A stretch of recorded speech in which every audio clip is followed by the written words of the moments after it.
Morning students, আমরা আজকে চতুর্ভুজ নিয়ে আলোচনা করব। চতুর্ভুজের নাম থেকেই আমরা বুঝতে পারি যে এর চারটি বাহু আছে। এটি একটি চারটি বাহু দ্বারা, বাহু মানে অবশ্যই সরলরেখা দ্বারা বেষ্টিত সমতলিক জ্যামিতিক চিত্র।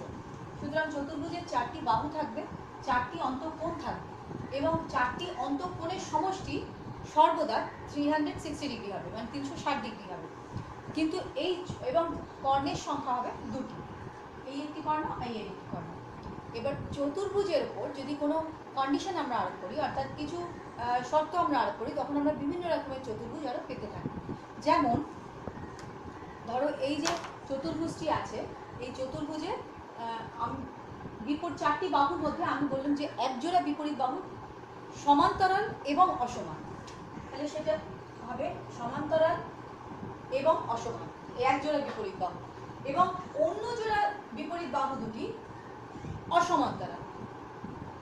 সেক্ষেত্রে আমরা যে বদ্ধ চিত্র পাবো সেটি হবে ট্র্যাপিজিয়াম, সেটি হবে ট্র্যাপিজিয়াম। এই ট্র্যাপিজিয়ামের ক্ষেত্রে অসমান্তরাল যে দুটি বাহু, অর্থাৎ যে দুটি বিপরীত বাহু অসমান্তরাল,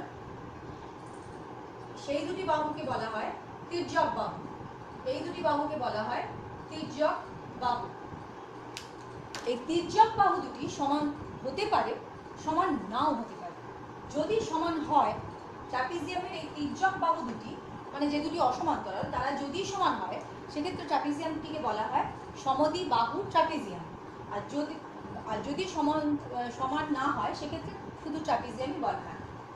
যদি সমদ্বিবাহু ট্র্যাপিজিয়াম হয়, মানে সমান তির্যক বাহু দুটি সমান, সেক্ষেত্রে কর্ণ দুটি, এই যে কর্ণ দুটিও সমান হয়। এবার প্রশ্ন হচ্ছে যে ট্র্যাপিজিয়াম কি সমকোণ হতে পারে? হ্যাঁ, ট্র্যাপিজিয়াম সমকোণ হতে পারে। তাহলে ট্র্যাপিজিয়ামের বৈশিষ্ট্য হচ্ছে যে বাহু দুটি সমান্তরে, একজোড়া বাহু সমান্তরাল কিন্তু তারা সবসময় অসমান, এবং অন্য বিপরীত জোড়া বাহু, একজোড়া বাহু মানে একজোড়া বিপরীত বাহু বলেছি, এবং অন্য বিপরীত জোড়া বাহু সবসময়তেই অসমান্তরাল কিন্তু তারা সমান হতেও পারে। অসমান্তরাল বাহুগুলি অর্থাৎ তির্যক বাহুগুলি সমান হতে পারে আর নাও হতে পারে। এবার এই যে ট্র্যাপিজিয়াম তৈরি হলো, এর পরে আমরা আসছি সামন্তরিকে। যদি সামন্তরিক কাকে বলছে না, এই ট্র্যাপিজিয়ামের ক্ষেত্রে দুটি একজোড়া বিপরীত বাহু ছিল সমান্তরাল, এই বাহু দুটিকে আমরা সমান করে দিলাম এবং অন্য জোড়া বিপরীত বাহুকেও সমান্তরাল করে দিলাম, তাহলে যে চিত্র পাবো তাকে বলা হচ্ছে সামন্তরিক।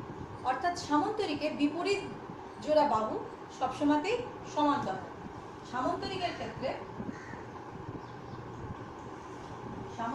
ক্ষেত্রে বিপরীত জোড়া বাহু, এই যে বিপরীত জোড়া বাহু দেখছো, এই দুটো সবসময়তেই সমান্তরাল এবং এরা সমানুপাতিক। শুধু সমান্তরাল না, এরা সমানুপাতিক এবং এর কর্ণ দুটি পরস্পরকে সমদ্বিখণ্ডিত করে।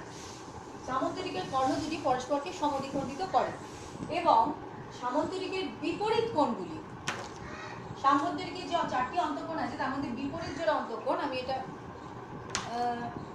রেড কালিতে কালারিং করছি, এই বিপরীত জোড়া যে অন্তঃকোণ সেগুলি সমান। সামন্তরিকের এই যে বিপরীত অন্তঃকোণগুলি তারা পরস্পর সমান। তার মানে কিন্তু এই নয় যে চারটি কোণ সমান, চারটি কোণ সমান নয় পরস্পর, কিন্তু বিপরীত কোণ যারা সমান, মানে এই কোণটির সঙ্গে এই কোণটি সমান। আবার এই যে কোণটি দেখছো, এই যে কোণটি, তার সাথে এই কোণটি সমান এবং কর্ণ দুটো পরস্পরকে সমদ্বিখণ্ডিত করছে, কিন্তু সমকোণে না, সমদ্বিখণ্ডিত করছে। এটি হলো সামন্তরিক।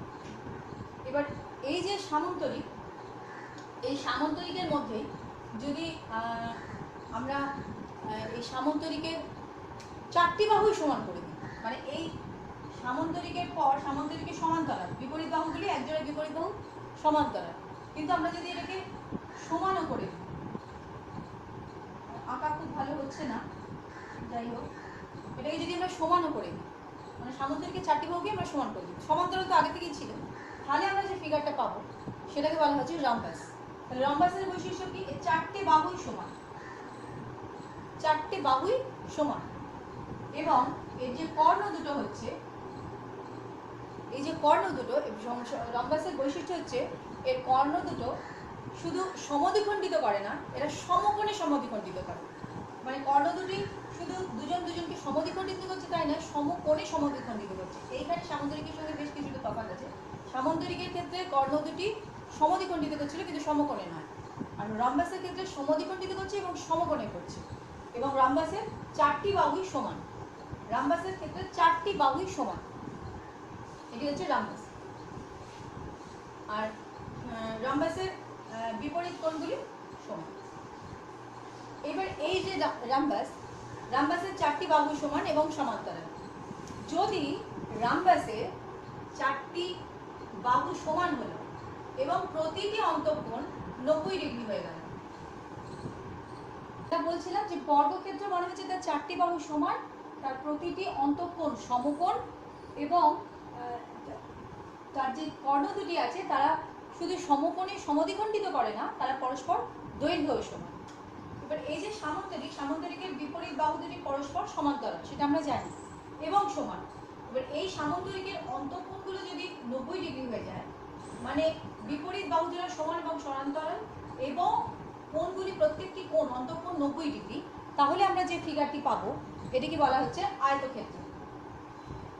আয়তক্ষেত্রের ক্ষেত্রেও কর্ণ দুটি পরস্পরকে সমদ্বিখণ্ডিত করছে। আয়তক্ষেত্রের ক্ষেত্রেও কর্ণ দুটি পরস্পরকে, এই যে কর্ণ দুটি এগুলো পরস্পরকে সমদ্বিখণ্ডিতই করছে এবং সব কর্ণ দুটি পরস্পর দৈর্ঘ্যে সমান। এই সমস্ত চিত্রগুলি ছাড়া আরেক ধরনের চিত্র আমরা পাবো, সেটিকে বলা হচ্ছে কাইট বা বাংলায় বলা হয় ঘুড়ি। সেটি একটু ডিফারেন্ট, সেটির বৈশিষ্ট্য হচ্ছে যে তার বিপরীত বাহুর ব্যাপারটি, সেখানে হচ্ছে সন্নিহিত বাহু নিয়ে কাজ।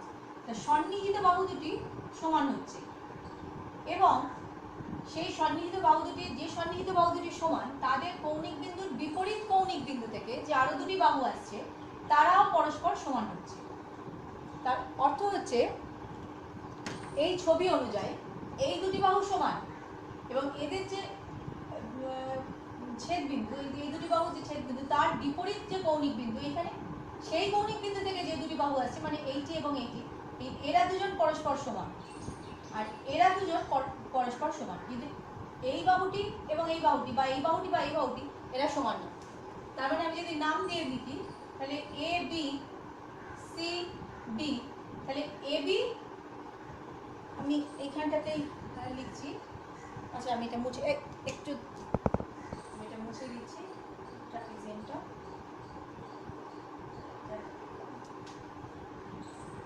এই যে এ বি ইজিক্যাল টু, এটা আমি বলছি কাইটের ক্ষেত্রে, তাহলে এডি ইজিক্যাল টু এবি মানে এই বাহু সমান, আবার বিসি ইকুয়াল টু সিডি মানে এই বাহু সমান, কিন্তু AB not equal to BC, এর সাথে সমান না, আবার এডিও বিসির সাথে সমান না। এগুলো হচ্ছে তার বাহু সম্বন্ধে। এবার তার যে কর্ণ দুটো, সেই কর্ণ দুটির মধ্যে অবশ্যই বুঝতে পারছে ছবি দেখেই যে একটি কর্ণ ছোট হবে, একটি কর্ণ বড় হবে, কিন্তু তার থেকেও বেশি ইন্টারেস্টিং ফ্যাক্ট হচ্ছে যে কর্ণ দুটো সমকোণে ছেদ করবে, পরস্পরকে সমকোণে ছেদ করবে, কিন্তু একটি মাত্র কর্ণ যেটি কিনা ছোট কর্ণ, দৈর্ঘ্যে ছোট, সেটি সমদ্বিখণ্ডিত হবে বড় কর্ণটির দ্বারা। বড় কর্ণটি কিন্তু সমদ্বিখণ্ডিত, এই যে বড় যে কর্ণটি এটি কিন্তু সমদ্বিখণ্ডিত হচ্ছে না, ছোট কর্ণটি সমদ্বিখণ্ডিত হবে বড় কর্ণটির দ্বারা এবং সমকোণে সমদ্বিখণ্ডিত হবে। তাহলে এই হচ্ছে আজকের যা চতুর্ভুজ সম্বন্ধে